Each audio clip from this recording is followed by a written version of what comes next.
Sam the King. Unaangalia Baba Sam the King Tanzania TV channel. Kwa maoni na ushauri tumia namba zifuatazo 0752732515. Baba Sam the King.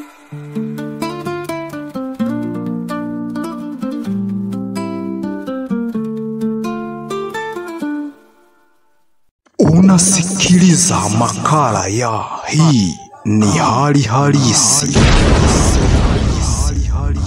Uhali gani mpenzi mtazamaji wa Baba Sam the King Tanzania TV channel. Leo tena uko na mimi Anko Mijadala.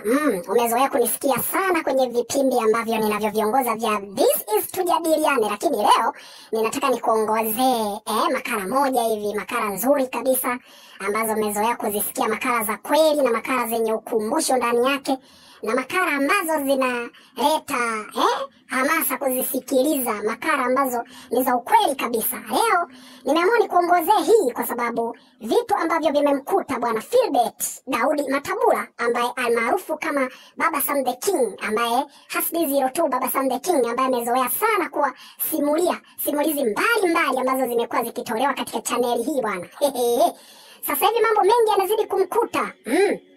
Akiwa anajaribu sana kutafuta mwanamke wa kuweza kuoa, lakini mwisho wa siku hawezi kumpata mwanamke ambaye ni wa ukweli. Bwana we, kuna rafiki yake mmoja hivi ambaye aliamua kumuunganishia moja kwa moja, kukapatikana kadada kamoja hivi kanaitwa Kapaskwina bwana, ambako kalikuwa kanapatikana pande za Manyara huko Katesh.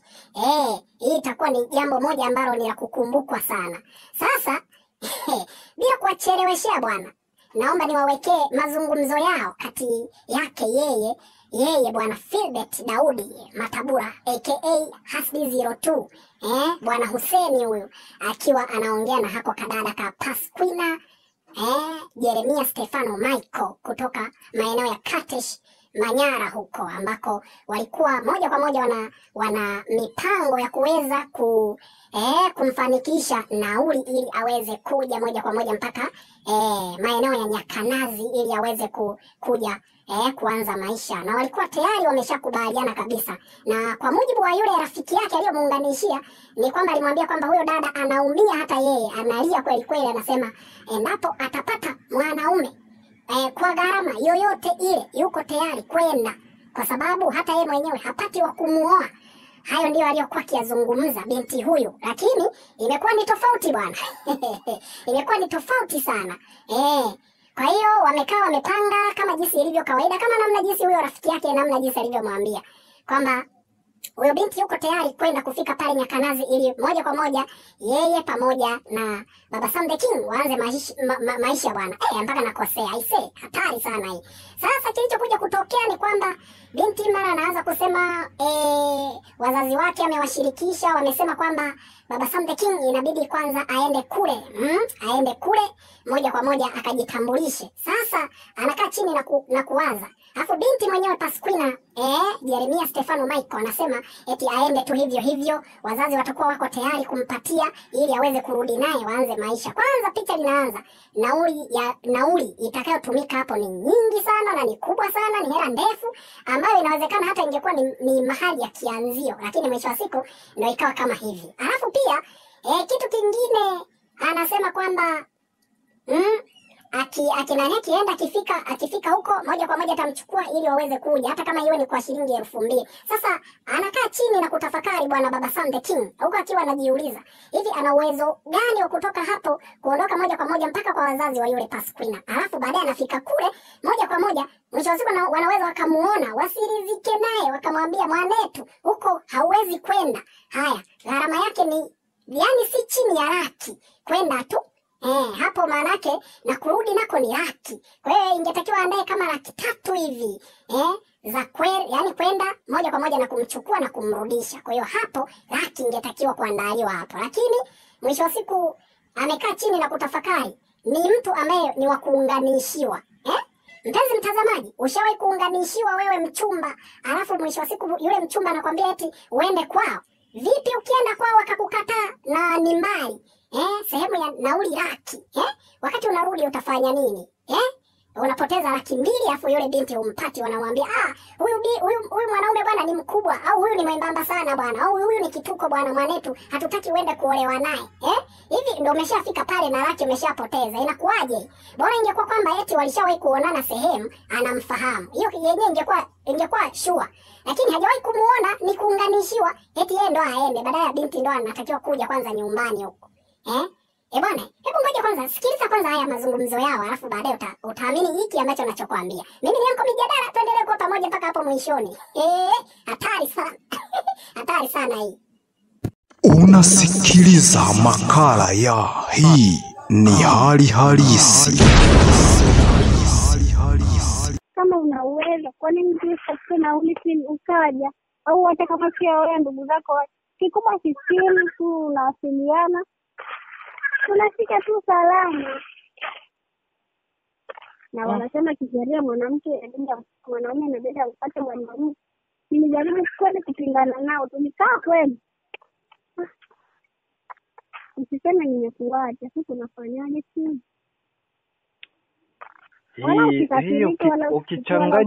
Ukichanganya na kile kiapo ambacho juzi tumekula na hali kama hii ambayo kidogo umejaribu kunidokeza hapa, niko kwenye mipangilio, lakini mwisho wa siku haya yanakuja kujitokeza tena wakati nilikuwa kwenye mipangilio kabisa. Kwa sasa hii hapa it means that imenikatisha tamaa, na kwa sababu tena nikitoka hapa nimpigie na huyo mtu tu nimsitishe, kwa sababu sioni hata kitakachoenda kutokea hapa tayari kwa hali kama hii. Na kile kiapo kabisa tayari manake ninajua hakitimii, kwa sababu hakiwezi kutimia. Ni kweli mwanaume anatakiwa mfate mwanamke, lakini kwa wanawake waliopo mbali huwa ni lazima uende kwanza ukaonane na huyo mwanaume. Na mimi sina lengo baya kama jinsi nilivyokuambia pasi. Mimi nina lengo zuri tu na wewe, na ukifika manake tayari ukishaona mazingira, manake kama endapo yanaweza kukufaa kuishi na vitu kama hivyo, ndo tungeanza kufanya mchakato sasa kwamba tunafanyaje ili tuweze kukipata kianzio, tuje hadi kwenu tujitambulishe na vitu kama hivi. Kwa sababu hata huyo niliyokuambia kwamba haoni, na yeye alianza kuja, hata kwao hawanijui wala hawanifahamu, lakini mbona yeye alikuja? Sema tu alichokuja kukifanya kibaya zaidi ni kwamba alikuja kuleta shida tu, kwamba akarudi kwa nani? Kwa mpenzi wake. Lakini sasa kama haya yanajitokeza tena wakati tayari tulikuwa kwenye mpangilio mzuri. Hapana, nisikilize Philbert. Kwa mila zetu, yani kwa mila zetu sisi Warangi, hata wengine, mimi nakupenda, sio kwamba sikupendi Philbert. Ila ni pale ambapo eti mwanamke anamfuata mwanaume. Kwanza watu walinishangaa wakaniambia, hivi wewe, kuna mdada hapa juzi hapa alifuatwa na mwanaume kwao ni mbali, wapi huko sijui, lakini ametoka wapi sijui, lakini alimfuata kwa sababu anampenda. Na walipokuja walifungisha ndoa chacha, akaenda naye, wazazi hawakuwa na kipingamizi. Sasa hivi kweli mimi nije sawa, lakini usije ukanichukulia kama hawa wanawake ambao si wanakusaliti si vipi. Ndio nakwambia hivyo, sio kwamba yaani usinichukulie hivyo Philbert. Mimi nakupenda kweli, lakini sasa wewe unaniambia sijui nije huko. Wazazi wenyewe wamenigomea, alafu kusafiri na wazazi wananungunika hivi. Hata mashangazi zenyewe nimeshawadokeza, wakaniambia ole wako utoke hapo. Na shangazi ni mama, ni baba, watalaani. Hata kama ni kuolewa, wasema wanaume huyo waje nyumbani, sio kwamba mimi nijipeleke. Ama kweli hii Hii tabaki ni kama simulizi kwangu, na nitaiandalia simulizi au makala.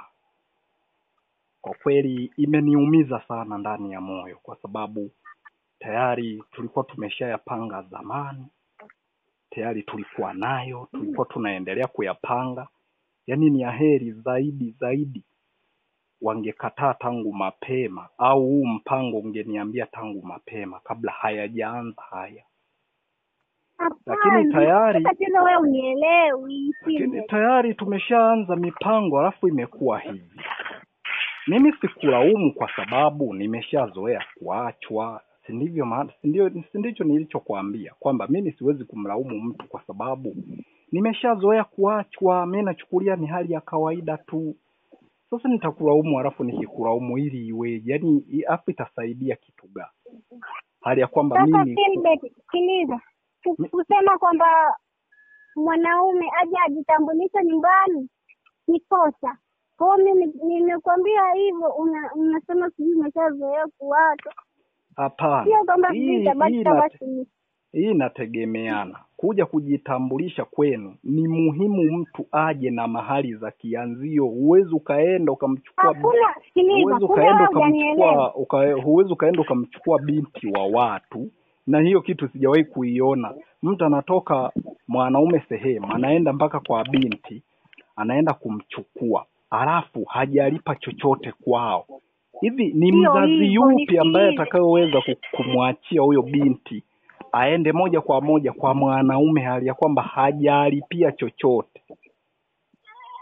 Mimi nilishawaambia hivyo wazazi wangu kwamba mimi nina mpenzi wangu, haoni kama mimi hapa, lakini sitaki mtu amdai mahari kwa sababu mimi ndo naenda kuolewa. Na wazazi wakasema, kwani mkizaa watoto wakija kusalimia? Kwani tayari tushaunganisha ukoo, ikimisi kwamba sio kwamba eti vipi. Lakini mimi ninakwambia hivi, kwani wewe umekuja kwa kina Basuma umeona unadaiwa mahari? Njoo uone kama utadaiwa mahari. Na mimi ndo muolewaji, na wewe ndo utakayenioa mimi. Sasa kukwambia hivyo kimisi sio kosa, Philbert. Ni lengo tu nzuri. Mimi sijasema kwamba unakosa. Ndio maana nikakwambia mimi sikutuhumu kama unakosa, kwa sababu ni namna tu jinsi ambavyo hiki kitu kinaweza kikatutenganisha kati yangu mimi na wewe, lakini pasina makosa ya aina yoyote. Kwa sababu kama jinsi nilivyokuambia kwamba mimi sina uchumi, na nauli ya kunitoa hapa kunifikisha mpaka hapo ni ndefu. Haya, nitoke hapo na wewe nikulete. Hivi unafikiria ni laki ngapi? Kama laki 5 au 4 hivi au 3.5 zinatakiwa. Okay. Hauna ndugu yako Dodoma? Kumbuka huku mimi niko nafanyaje? Niko najaribu mpaka kukopa ili wewe ndiyo uje. Hatimaye utakapokuwepo hapa, manake yule mwalimu amesema moja kwa moja ndiye ambaye atakayeweza kunifanyia mpango, kama endapo niwezesha ili niweze kuanza ile kazi yangu ya kompyuta ianze, na pia yeye atanichangia hata kwenye mchango wa mahali za kwenda kujitambulisha. Yaani manake ukija huku, manake tunaanza kufanya mchakato wa kwako wewe kufanyeje, kwenda kwenu ili kwenda kujitambulisha na chochote, kwamba mtoto wenu yuko kwangu mimi ndo niliomuoa. Kwa hiyo inakuwa ni vyepesi zaidi kuliko mimi nitoke hapa kuja moja kwa moja mpaka huko, na nauli zitakuwa ni nyingi kiasi kwamba zitakuwa nyingi sana. Wewe nisikilize. Hata ungesema hata mwezi wa 8, hata mwezi wa 9, but kieni kikubwa nauli ipatikane. Mimi ningekuwa tayari kukusubiria, lakini sio kwamba eti nimekataa kuwa wafako. Ni ukweli mimi sio kwamba nimekukataa, lakini wazazi ndo wameniambia hivyo, na ni mila na desturi kwamba mwanaume aje hapa nyumbani aone. Hata nikichukuliwa kwa 2,000 sio mbaya, kwa sababu mimi nimependa. Kwanza hata bure.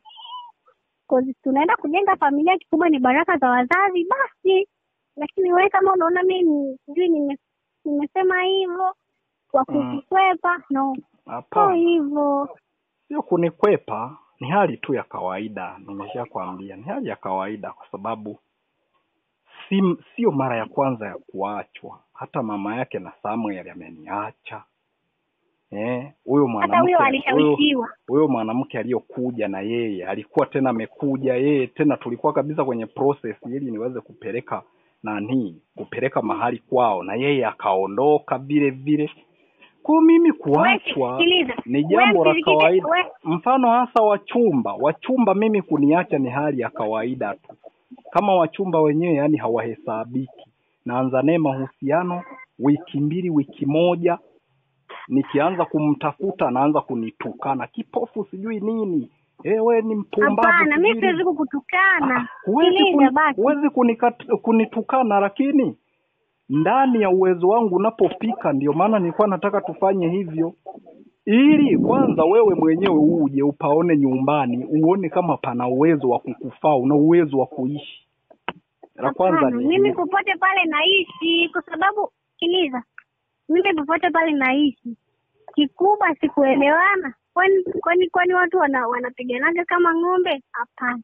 Kikubwa ni maelewano na upendo tu, lakini sio kwamba eti mimi nakukataa basi watu. Wewe fanya hivi. Wewe mshirikishe hilo swala ndugu yako. Huyo kicha huyo au na hao wengine. Wewe washirikishe uone kama watakataa au la. Sio kwamba unaniambia wewe washirikishe ndugu zako, uwaambie kwamba msichana mwenyewe amesema hivi na hivi na hivi. Hata msipoleta mahali fresh ni kwani ina maana kwamba mimi sijawahi kuona hicho kitu. Yaani unaenda kwa binti uko mikono mitupu, eti unaenda kumchukua msichana. Kwanza hata hiyo kwanza ni aibu. Na kwanza mimi kama mimi, yani kimsingi hata kama sina uwezo kwa kweli hapo, kama endapo inakuwa imeshindikana, yani inakuwa imeshindikana tu. Lakini siwezi kwenda kwa mzazi wa mtu bure hivi yani eti naenda kwa ajili ya kwenda kumchukua binti hivi bila chochote. Yani sina chochote. Ukifika huko alafu baadaye wakakukaba, bwana lete sijui hiki na hiki, haya hauna. Mwisho wa siku unarudi hivyo. Unakuwa sijui umefanyaje sasa hapo. Lakini maana yake kama endapo binti anakuwa yuko kwako, maana yake ni vyepesi kwanza hata yule binti na wewe mnaweza mkafanya kitu fulani hivi. Wewe una uwezo wa kukifanya hata kama wewe hauoni kabisa, lakini yeye sana uwezo wa kukuangalizia. Mwisho wa siku mnafanya biashara fulani, mnajikusanya muda fulani mnawapelekea. Hiyo ndio inakuwa ni nzuri zaidi. Lakini yani kuna mchumba mmoja na yeye hivi aliniambia sijui mimi nataka ndoa sijui ni na nini, akaanza kuniambia masuala ya ndoa. Nikamwambia ili uweze kujiaminisha njoo unione. Akataka kubisha hivyo. Kimsingi mimi nilimwambia kama mimi uwezo wangu unapofikia ni hapo. Mimi napenda kwanza mchumba aje kuniona, kwa sababu yeye anaona na una uwezo wa kuniangalia na akajua mimi nikoje. Mimi sinaga shida. Kwa hiyo sasa, yani huu mpango ambao tulikuwa tumeupanga ulikuwa ni mzuri sana, narudia, na ni mzuri mno over maximum. Lakini kama itashindikana, kutokana na kwamba huwa wahenga walisema kwamba siku zote mbuzi hula urefu wa kamba yake. Kama imefungiwa kamba fupi, basi atakula kwa kamba fupi. Kama itakuwa ni ndefu, basi atakuwa kwa kamba ndefu. Kama itakuwa imeshindikana, basi niseme hivi, nimepoteza, kwa sababu urefu wangu wa kamba ni mfupi. Siwezi kuiforce kamba iwe ndefu, wala siwezi kulazimisha maji kupanda mlima. Kama hiki kimeshindikana, basi niendelee kumuomba Mungu, nikae mbele za Mungu, niendelee kumuomba Mungu, bado haujanipa. Yaani hivyo ndivyo itakavyokuwa, kwa sababu hapo bado sijapewa kwa kweli. Kwa sababu kama ningepewa, huu mpango ungekamilika. Kwa nini ushindikane wakati tayari ni wa kwangu? Yaani hapo usingeshindikana. Yaani hauwezi kushindikana kama endapo mwanamke ni wa kwangu. Hiyo kitu haiwezekani, kwa sababu hata pesa zenyewe maana yake ni za kukopa.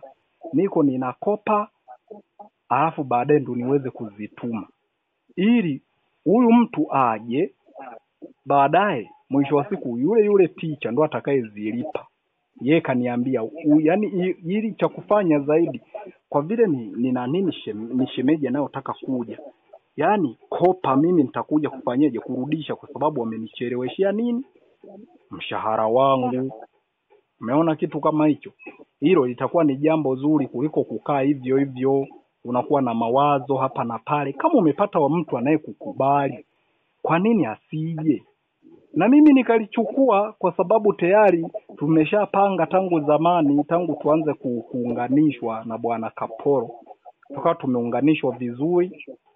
Nikaona ni vyema. Huu ndio mwanzo mpya.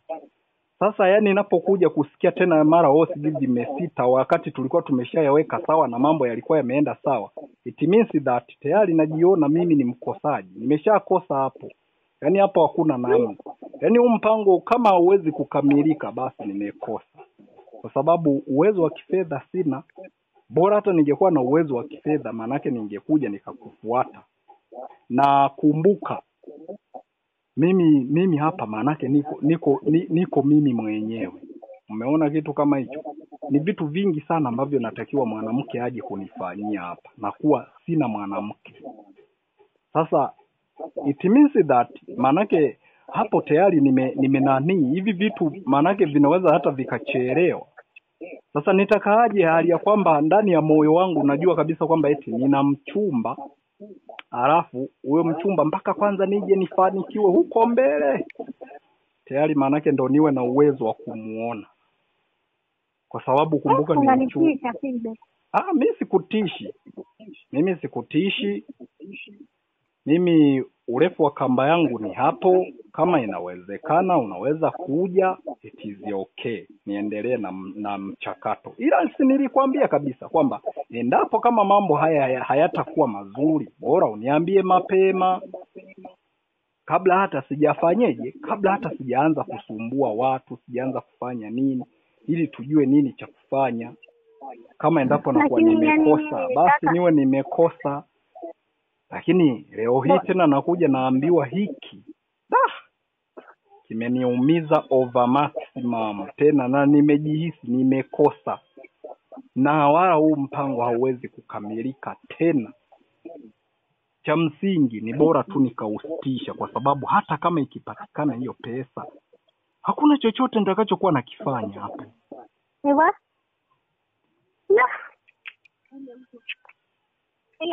Ila wewe tatizo yani wewe unanisikiliza. Mimi nakusikiliza, lakini kwa huo mpango ambao wewe unaousema, huo mpango una hela ndefu, yani inahitajika hela ndefu. Ni tofauti na wewe ambavyo kama mimi sikiliza. Alafu kama mimi ni wafaa, ungesema hivi, basi tufanye labda hata mwezi wa 9 hata wa 8 pale vile hivi, hata hela si utakusanya jamani. Sasa hela nitazikusanya kwa kwa mtindo gani? Wakati watu wenyewe wananiambia hivi, una uhakika kweli? Manake sisi hapa nini wachumba ngapi ambao mwisho wa siku ulisema kwamba eti tukusanye hela na ukawatumia na wakakutapeli? Ni wangapi? Ni wengi. Mimi siwezi nikamtapeli mtu. Hawa watu ambao wewe umewaoa mpaka ukawaleta hapa, walikaa, jibu ni hakuna. Kwa hiyo na wao wameshajikatia tamaa, wanataka kwanza mwanamke aje. Unasikiliza makala ya Hii ni Hali Halisi. Okay, mpenzi mtazamaji, kama namna jinsi ambavyo umeweza kusikia, hizo ni sauti za Baba Sam the King almaarufu kama Hasdi 02. Bwana, akiwa anazungumza na mchumba wake ambaye walikuwa wamemuunganishia wa kuitwa Pasquina Jeremia Stefano Michael kutoka Katesh, kijiji kimoja ambacho kidogo hata mtandao ni shida, lakini ndio hivyo sasa, ndio hayo mambo, ndio hayo. Tuachane na masuala ya mitandao na vitu kama hivyo. Okay, Umeweza kumsikia namna jinsi alivyozungumza na hatimaye bwana Baba Sam the King, namna jinsi ambavyo alivyokuwa akijaribu kumpa usia, na huenda huo usia katika mazungumzo yao, kwa namna jinsi ambavyo Baba Sam the King ambavyo ameniambia ni kwamba walikuwa wameshazungumza mapema sana, akamwambia kwamba uwezo wake bwana ni mbuzi ambaye kidogo amefungwa na kamba fupi bwana. Bwana.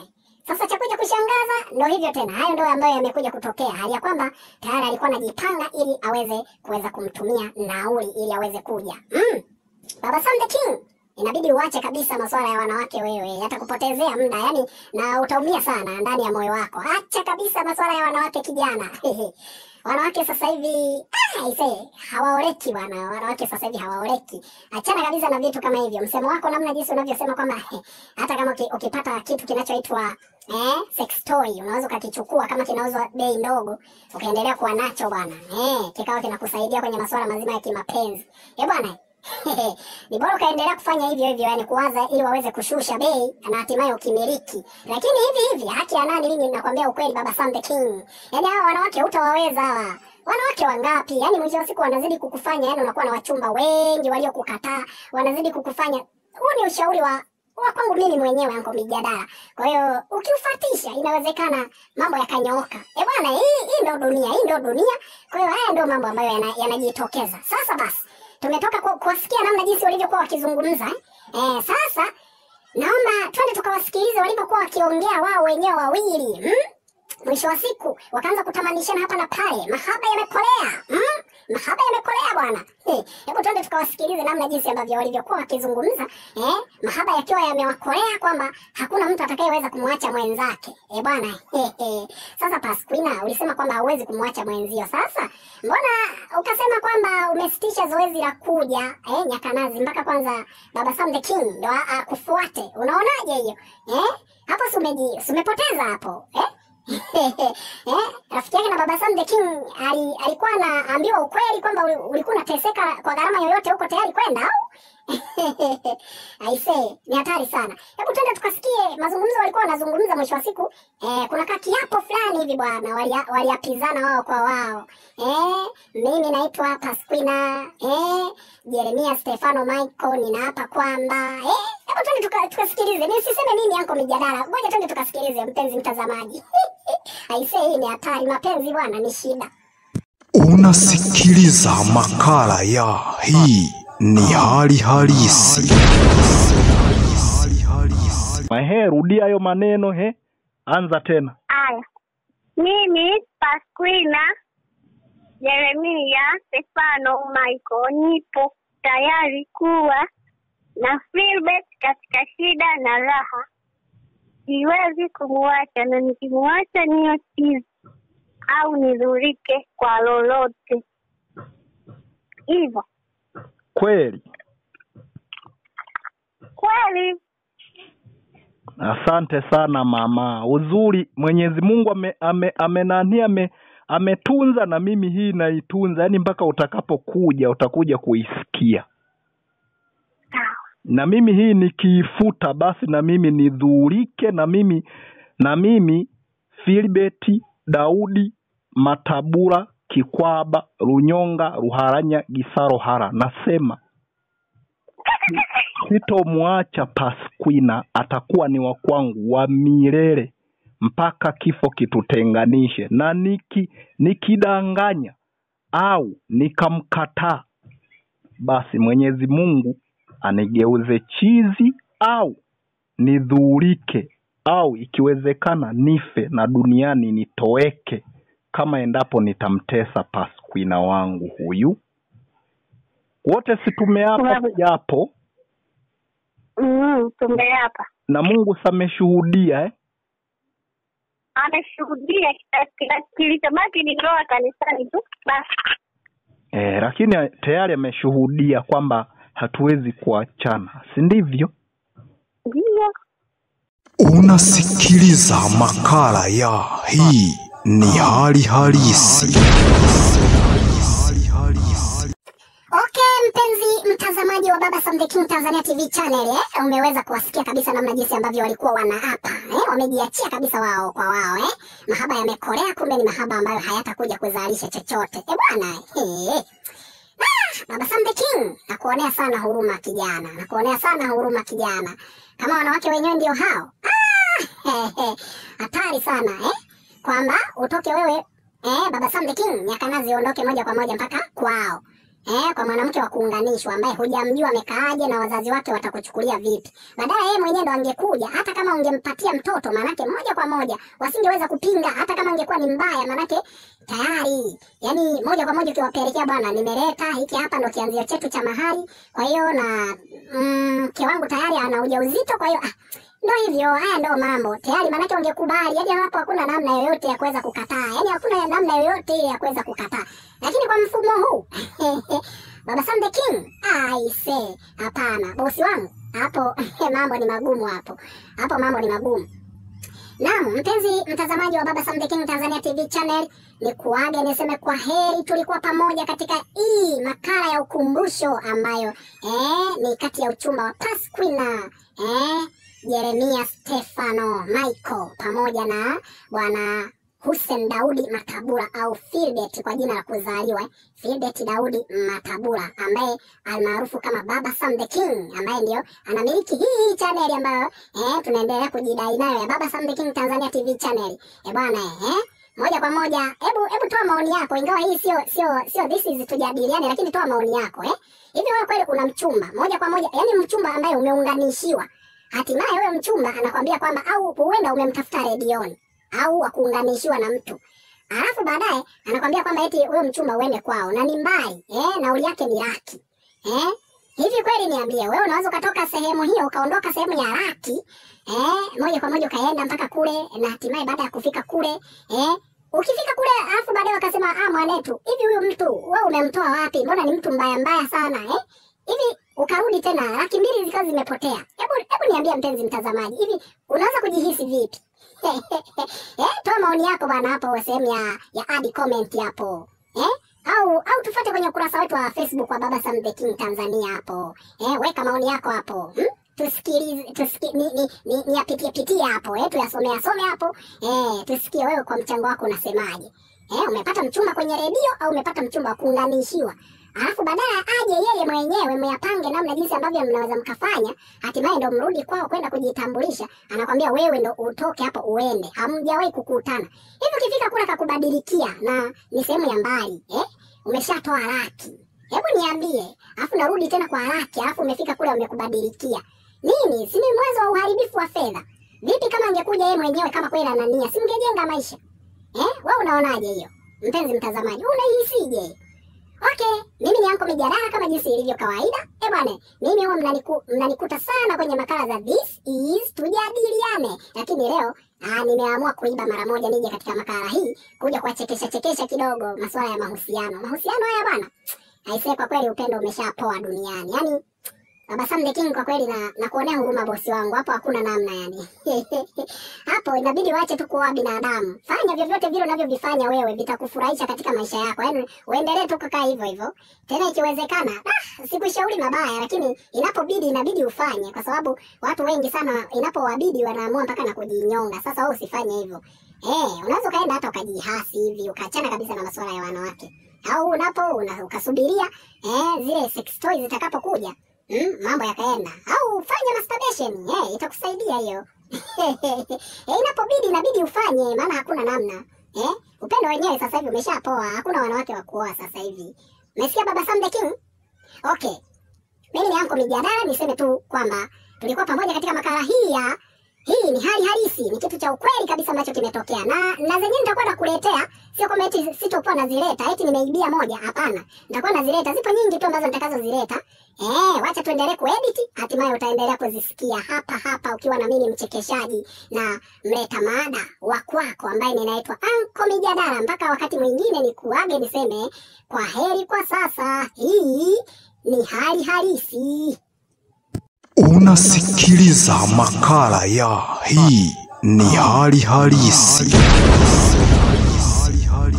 Baba Sam the King. Unaangalia Baba Sam the King Tanzania TV channel. Kwa maoni na ushauri tumia namba zifuatazo 0752732515. Baba Sam the King.